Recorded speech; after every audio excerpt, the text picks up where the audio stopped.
Hello, and welcome back to another set of my videos. So for today's video, we're going to be looking at pipe segment, and we're going to be writing some derivations to calculate the friction factor, flow given the head drop, and the head drop given the flow for various pipe segments. So the first step in doing this is we're going to start with Bernoulli's equation, as is the case for most pipe segments. So we're going to say P2 minus P1 over rho plus V2 squared minus V1 squared over 2 plus G times V2 minus V1 is going to be equal to negative frictional heating. And so because we're just looking at single pipe with a single diameter, we know that the velocity is going to be constant. This is because the velocity changes with the flow rate and the diameter of the pipe. So since the diameter doesn't change, the velocity is not going to change. So we can say that this term is going to go to 0.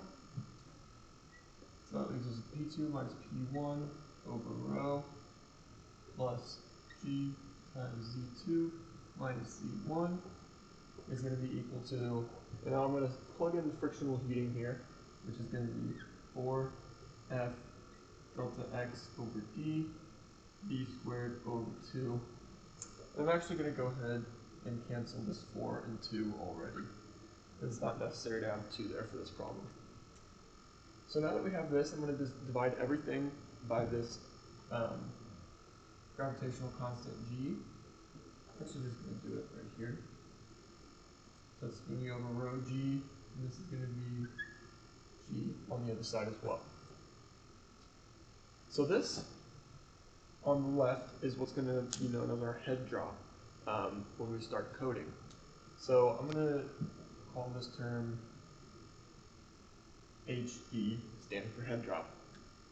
And as you can see, position 2 and position 1, the magnitude of position 2, or the height, is going to be lower than position 1. So we know that Z2 minus Z1 is always going to be negative. We also know that P2, P1 is always going to be negative for this case. So we're just going to say our head drop is always negative, but we're just going to take the magnitude of it. So this will get rid of the minus sign that's in front of the frictional heating. So we're just going to say head drop is going to be equal to 2F delta X over D, D squared over G. So this will make it much easier when we start coding, kind of make it easier to play around with the values that we input. So now what we want to do is, because we're using a root solver in our coding, we're going to subtract this side from the head drop and set it equal to 0. Head drop minus 2F delta X over D, D squared over G is going to be equal to 0. And this is just going to make it very easy for us to code. But now that we have this, we want to determine a function for V. So we're going to solve this equation for V, which is going to give us V is equal to HD times diameter D times gravitational constant all over 2F delta X, and then this is all going to be under a square root. So this is going to be our function for V, but we want to know how it relates to the flow rate Q. And we know that Q is equal to V times A. And we also know that for a circular pipe, A is going to be pi D squared over 4. So Q is going to be equal to pi V squared over 4. Now we need to solve for V, so we can plug it in here. So V is going to be equal to 4Q over pi D squared.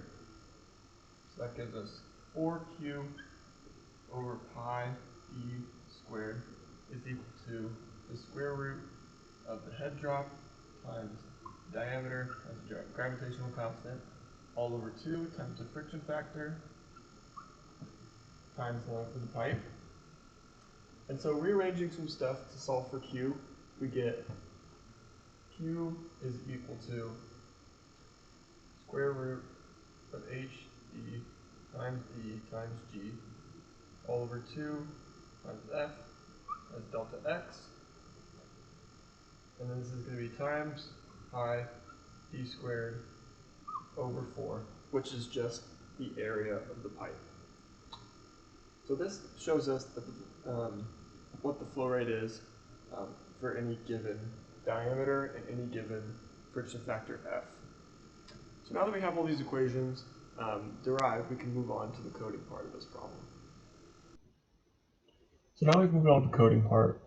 So we'll start this as we start any coding by importing numerical Python as NP. It's just going to give us all the functions that we need in order to solve this. We're also going to import something else. So from scipy dot optimize, we're going to import root. So this is just going to be a root solving equation that we're going to use to solve an equation that has a variable on both sides that cannot cancel. So the next step is to define all the constants that we have for this problem. So all the constants will be the density, the viscosity mu, and the gravitational constant. And so these are going to be, for water, 1 times 10 to the third, 1 times 10 to the negative third, and 9.81.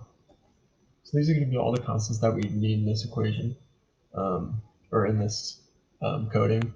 So now we're going to move on to Fanning's friction factor F. And so for this, we're going to use the Churchill equation. So we're going to define Churchill. And if we think about the Churchill equation, things that it uses are the Reynolds number and the roughness. Those are going to be pretty much the two variables that are not constant. And so we're going to look at what the Churchill equation looks like, because it's a lot to memorize, so you get a little help.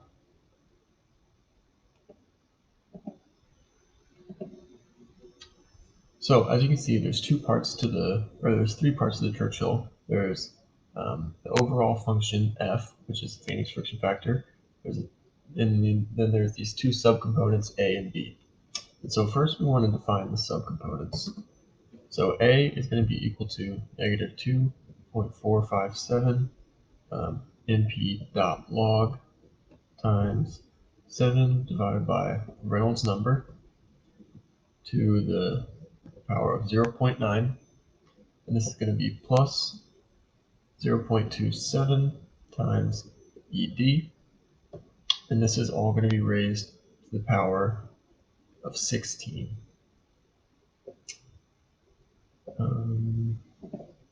Maybe I have too many parentheses. Well, we'll see what it doesn't like about that in a minute. For now, we're going to move on to B, which is much simpler. It's going to be 37,530 divided by the Reynolds number raised to the power of 16.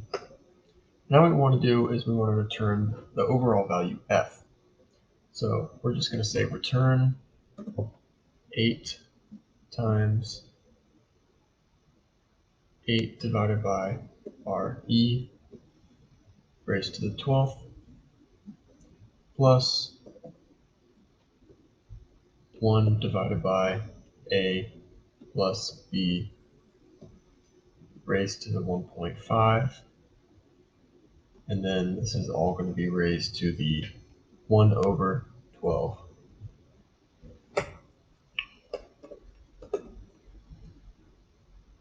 Invalid syntax. Oh, I forgot to put a multiplication right there. Doesn't like this one either. Alright, I'm going to figure out what it doesn't like about this, and I'll be right back. Alright, so it's a pretty simple fix. So this multiplication was what was messing me up before, and then I got rid of the parenthesis, but I actually needed parenthesis there. So now that I added this parenthesis back, it'll actually return the value. So now that we've defined the Churchill equation, we want to return the head drop given a certain flow. So we're going to define head drop, and we want to do it given a certain flow. So Q is going to be our first variable. When we think about the other variables involved in our head drop equation before, we have the length of the pipe, we're going to call L here. We have the diameter of the pipe D, and again, the roughness. So in order to define this, we need to first define the velocity v, because this plays a part in q. So the velocity is going to be equal to 4 times q, it's going to be capital Q, and this is all going to be divided by np dot pi times d squared.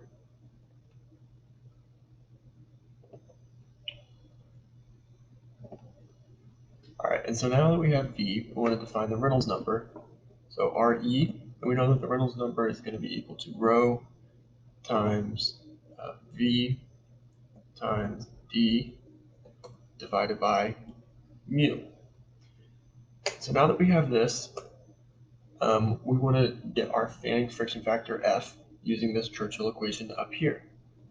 So F is going to be equal to Churchill using Re and Ed. And so now that we have this, we want to return the entire right side of our equation where the head drop is equal to, which is going to be the frictional heating divided by the gravitational constant G. So this is going to be return 2 times F times L times V squared divided by G times D.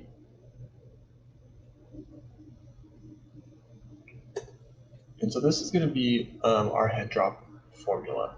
And just to make sure that it works, let's go ahead and say head drop, and we'll use a flow of 0.1, probably in cubic meters per second. A length, let's say 10-meter pipe with a diameter of 0.1 meters. And for the roughness, we'll just say 1 times 10 to the negative fifth. So that'll return a value of about 37.83. So it's good that it's giving us just a value that's what we wanted. So now that we have the head drop giving a certain flow, we're going to move on to the more difficult part, which is the flow given a certain head drop. And the reason that this is more difficult is because it involves using velocity on both sides of our equation. And because velocity is basically the flow rate divided by the area, the flow being on both sides is very difficult. So what we need to do is first define flow, and it's going to be given the head drop, which we're going to redefine in this part. So we're going to call it HD, and then it's going to be also the length, the diameter, and the roughness. So the first thing that we need to do to solve this, because Q is on both sides of the equation, we need to have an initial guess for Q. So we're going to call this Q guess. And what Q is, if you remember, all it's going to be is the area times the velocity. So the area is going to be np dot pi times d squared divided by 4. That's all the area is going to be.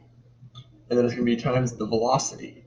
And so this is going to be the velocity that we solved for in our head drop equation from before. So it's going to be np dot square root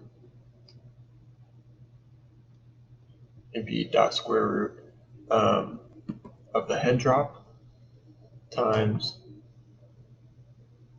the gravitational constant times d divided by 2, it's not a 2, it's going to be 2 times some initial guess for f that we're going to say is 0.01, because that's like about in the middle of the range for fanning friction factor values. And this is going to be times the length. And so this is the equation that we derived before. So it seems like it likes that. Okay, so now that what we're going to do is to define our actual flow equation. So to do that, we need to define first some vector equation x. And this is because the root solver needs to have a vector input in order to solve for the root. So we're just going to say the Q flow is going to be equal to the first value, or the first array in this set of, or in this vector. So now that we have that, we just want to return our inequality equation from before, which is going to be the head drop HD minus the right side of the equation. But that right side of the equation we've already defined up here. If you remember, this is the right side of the equation. So it's going to be defined as just head drop. And this is given Q, L, D, and ED. So this is where you can see that we have Q on both sides of the equation.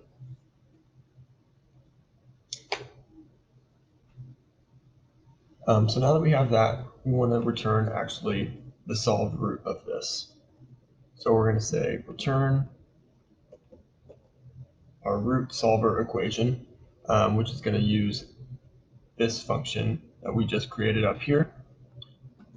And it's going to be, again, take a vector.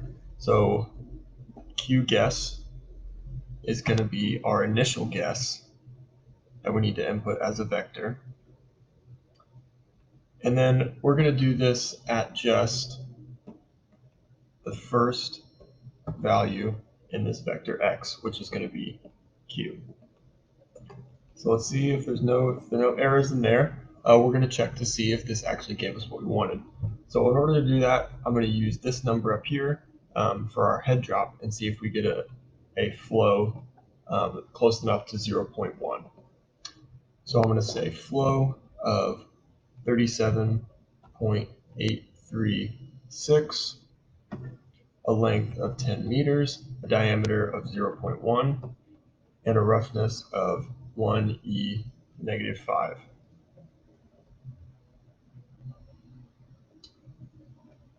ED is not defined. Oh, it's because this is not capital here.